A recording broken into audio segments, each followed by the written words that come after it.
మిథున రాశి వారికి ఏప్రిల్ మాసం 2026 సంవత్సరంలో మాస ఫలితం ఎలా ఉంటుందో వివరిస్తున్నాను, జాగ్రత్తగా వినండి. ఆరోగ్యం మాత్రం అద్భుతంగా ఉంటుంది, ఏమాత్రం ఆందోళన పడాల్సినటువంటి అవసరం లేదు. ఆర్థిక పరంగా కూడా చాలా అద్భుతంగానే ఉంటుంది, చాలా బాగుంటుంది.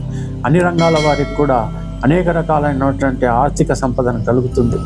తర్వాత ఏదైనా మీరు ప్రయాణాలు చేసినప్పుడు మాత్రం కొంచెం జాగ్రత్తగా ఉండాలి ఎట్టి పరిస్థితుల్లోనూ.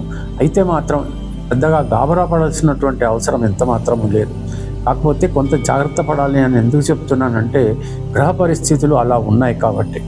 ముఖ్యంగా చెప్పాల్సింది ఏమిటనంటే, మీరు ఎట్టి పరిస్థితుల్లోనూ మీ యొక్క వ్యవహారాలన్నీ కూడా చక్కదిద్దుకోవటానికి సరి అయినటువంటి ప్లానింగ్ మాత్రం చేసుకోవాలి. తొందరగా అనాలోచితంగా ఆకస్మికంగా ఏదో ఒక రోజులో ఒక క్షణంలో ఆలోచించి వెంటనే అది అమలుపరచాలని అనుకుంటే తొందరపాటు అవుతుంది.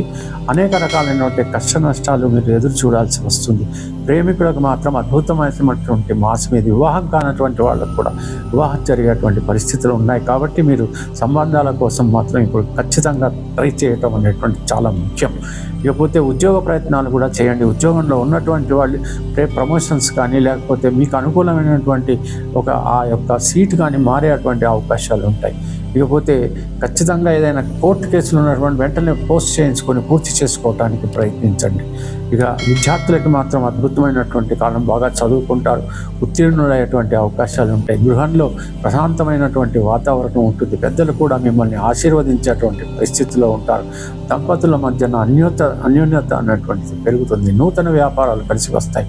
భాగస్వాములు కూడా మీకు పెట్టుబడులు పెట్టి మీ యొక్క వ్యాపారాన్ని అభివృద్ధి పరిచేటువంటి అవకాశాలు కల్పిస్తారు.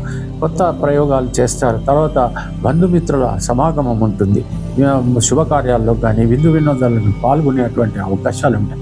ఇలా అనేక విషయాల్లో అద్భుతంగా ఉంది కాబట్టి ఈ మాసం అంతా కూడా ఏమాత్రం ఆందోళన పడకండి. కానీ భక్తి శ్రద్ధలు మాత్రం చాలా అవసరమని మాత్రం తెలుసుకోండి. ప్రతిరోజు కూడా విష్ణు సహస్రనామంతో లేవండి. ఆ తర్వాత మీ పనులు చక్కదిద్దుకోండి.